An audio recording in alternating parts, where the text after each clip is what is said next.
I'll be calling on stage for the fireside chat Mr. Bhaskar Chatterjee, Director General and CEO, Indian Institute of Corporate Affairs, Kavita Doshi, Head Corporate and Digital Communication, NASCOM. I would request you guys to please come on stage and have your seat. And thank you once again for the last panel discussion. You guys are at IMAGEXX 2022.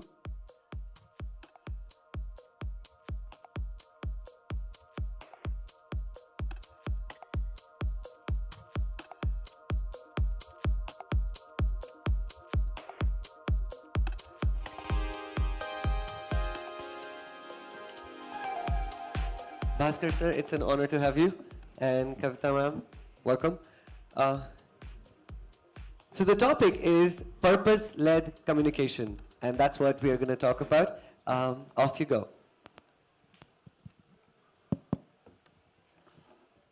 Hi, good afternoon, everyone. It's an absolute honor for me to probably sitting here in front of Dr. Chatterjee and talking about this very important topic, which is the value of purpose in the communication. I would not really waste time so that we are able to finish on the first bell and straight away jump onto the question to Dr. Chatterjee. First bell is just to tell you that, we're about to close. So you have still 5 minutes or 10 minutes left from the first bell. Okay, yeah. Great. Thank you so much. So, Dr. Chatterjee, we heard a lot about in the previous communication, the previous panel, about, the purpose of ESG, CSR before and after the pandemic. So I just wanted to ask you, has the pandemic brought in a renewed sense of purpose across the board, or was it always like this? I'd just like to say that when I was writing the law, Section 135, in the Companies Act of 2013, we were drafting this law around the middle of 2012, late 2011. And the idea was to say that CSR is part of the purpose. An organization, if it is purpose-driven, must have CSR somewhere in that purpose. And that's why one of the more famous Chatterjee-isms became backroom to boardroom. So you would have heard from the panelists that sometimes CSR was somewhere in some part of the organization, but not front on. Yeah. So you would see that in Section 135, what we attempted to do was to bring CSR into the centrality of all discussions in the boardroom. And that's why at the head of the CSR committee, which is now mandatory, you have an independent director who heads the CSR committee. Therefore, for me then, the idea was to make CSR pretty much the purpose for which the company existed, or part of the purpose. So for me, purpose has been very central to my way of thinking for quite some years. Thank you so much. That brings me to this very fundamental question on purpose. How does one identify purpose? Do we align our audience to the purpose or vice versa?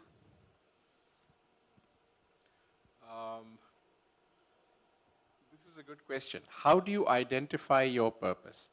Let me try and see if I can get you a small quote which I came across just this morning. It says this: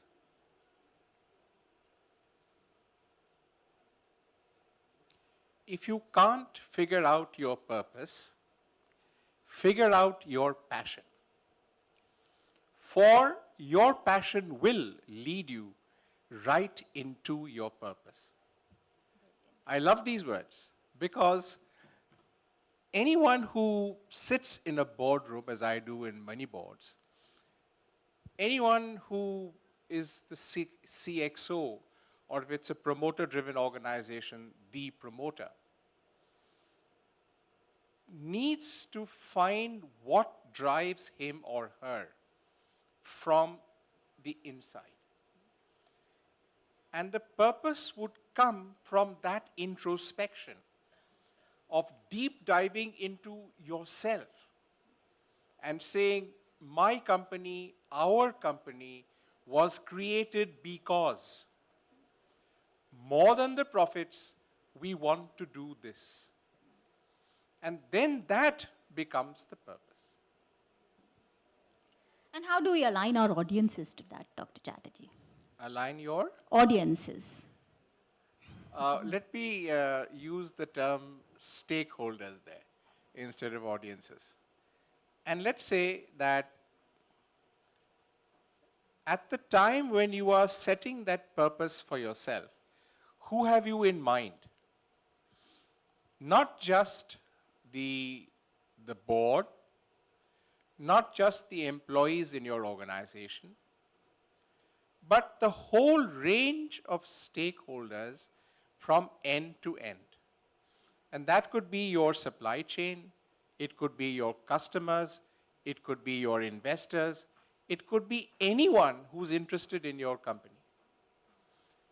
And you need to drive that purpose across this entire rainbow. Because if people don't see that you are purpose-driven, then as the last panel rightly said, they don't see any value in your company. When we talk of ESG today, and all three of them, whether it's environment, whether it's social, or whether it's governance, all three remain vital to what you might call a responsible business. This term responsible business has come into a sort of universal perception. Today, if you were to look at any leader in Davos, and the leader is asked to get up and talk about his or her company, that leader does not generally, almost never, speaks about financial results at all. The leader is aware that he or she is there because they are somewhere in the top Fortune 500 or wherever they are. So they never talk about money, finances. They talk about business, climate, maybe. But at the forefront of everything they say is the good that they want to do for society. What they are giving back to the planet. What is the real meaning of the organization for the good that they want to do? And that is what has become the hallmark of every exhortation. When you're talking about stakeholders, what comes to my mind is, how do you bring in consistency while dealing with various stakeholders to bring in a common purpose-led communications? Yeah, and actually that's not so difficult because the last word in your question answers that. And that also speaks volumes for the audience in which we are sitting. PR and communications, measurable or immeasurable, whatever the last panel decided, you can never reach a final conclusion whether PR is measurable or immeasurable. Probably the truth lies somewhere in between. But if you want to get the message of that purpose end to end, from the chief sitting in the boardroom to the last employee on the ground, then communication and PR is the only way you're going to do it. The CXO is not going to sit with a mic every morning with all his employees sitting around and saying, hey, this is my purpose, you guys. Are you listening? What actually happens? Why do you need PR? Why do you need communications? Because there is a message you want to get across. And today, PR and communications has become so sophisticated, so cutting edge, so now in the moment that you are actually able to deliver that message in milliseconds to virtually everyone that you want to access. Again, the sophistication of media and communication today is not to put it, ram it down your throat. There was a time when you said, let's say, noise pollution. How would you communicate that message? And there would be people saying, do not make noise, do not honk your horn. Now this do not, do this is, well, with all due this thing, smells of the Sarkari times. Sarkar itself has changed. Government messaging has become so much more subtle. So media and communications now does this very imaginatively. The way the message is transmitted is beautiful to behold because it registers on the minds of audiences from deep in the rural hinterland right to the sophisticated person sitting at the board level. No, I think that was very, very insightful. And Dr. Daddy, you talked about, ever-changing PR. And I think we are also living in a world which is ever-changing. Businesses are ever-changing. So is it possible to change your purpose while on the journey?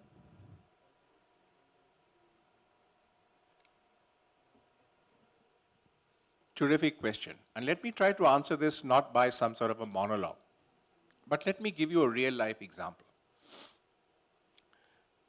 When I was introduced, I was introduced as the Director General of the Indian Institute of Corporate Affairs. The fact is that I moved out of there in 2016.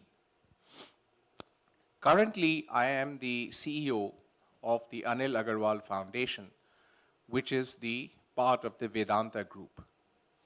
And here's the example. The Vedanta Group is basically about mining and metals. What are mining and metal companies generally known for?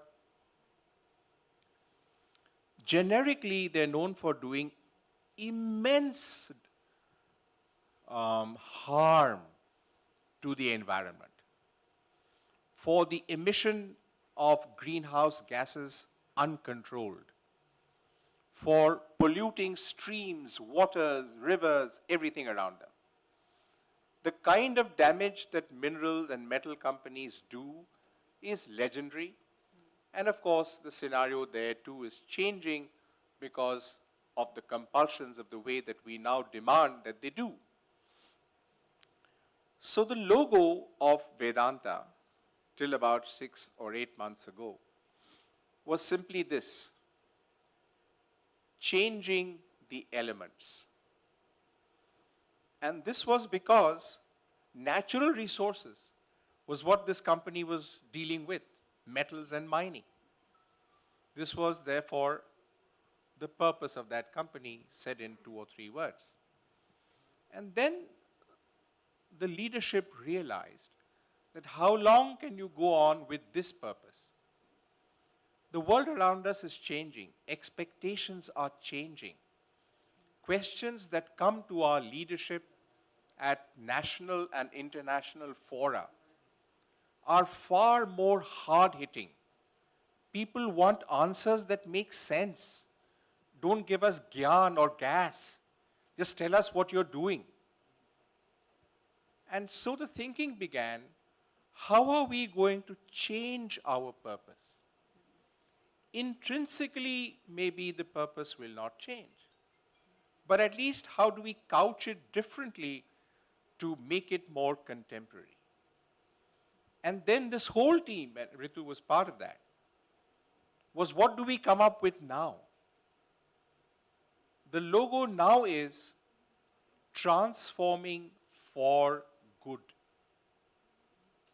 And therefore, from transforming the elements to transforming for good is not necessarily a change of purpose in essence, but the way you frame it, the way you shape it, the way you communicate it. That's what changes. That has been very interesting. For our PR friends sitting here, what are the top 3-4 challenges that you see when we talk about purpose-led communications? Yeah, and it's a challenge more for the company than for the PR team, because the PR team would love to get the inputs from what the company wants, and then, define it, package it, wrap it, and then communicate it, right? It's a lot the other way around also, sir, these days. Also is, yes, what will sell well, what will communicate well. So it's a two-way thing. And very often we in boards bring our PR person on board, and we talk to him or her and we ask that if this is what we do, how will it go with our target audience? And one of the good things about most of this is when we sit on boards and we take decisions, communications and PR was very often an afterthought. We do an action or take a decision, and then we ask PR and communications, now dress it up. Now, package it. Now see how it goes out. But today in boardrooms, very often, we bring PR person, whoever heads PR, to sit with us and tell us, if we do this, what is likely to be the public perception? And how can you help us to actually get out there what we want to be spoken about? So that is, I think, the primary challenge for both the organization and for PR put together. I need to keep my promise, and that comes, I want to ask you this last question. If you have to define the value of purpose in communications in one line, what would that be? Let me leave it to the great, the one and only Mahatma Gandhi. 1 second, please.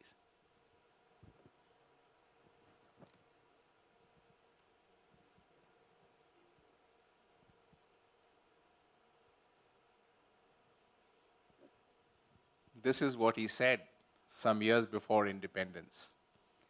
Civilizations have come and gone, but in spite of our vaunted progress, I am tempted to ask again and again, to what purpose?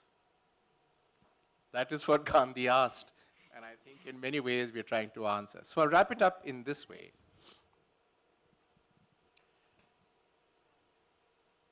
Corporates, business entities are as organic as human beings. They have a life, they have a soul, they have an entity which is alive. It's vibrating, it's alive, you can feel its pulse. That's why it's a business entity. And the way I see it is that all that it does is the body of the organization. But the purpose is the soul. If there is no soul, there is no organic entity. The body and the soul together constitute the living being, the living organization. And I'd like to end with this message, that wherever you are, whichever organization you are in, wherever leaderships exist, wherever you feel you are part of the organization, understand that the body and the soul together make the organization, and the purpose is the soul. Thank you. Thank you. That's actually ending on a great note. And thank you so much, Dr. Chatterjee, for such deep insights on such an important topic. Thank you so much. It has been my pleasure. Thank you. All right, with that being said, pleasure having you on the panel. Once again, thanking Bhaskar sir and Kavita ma'am.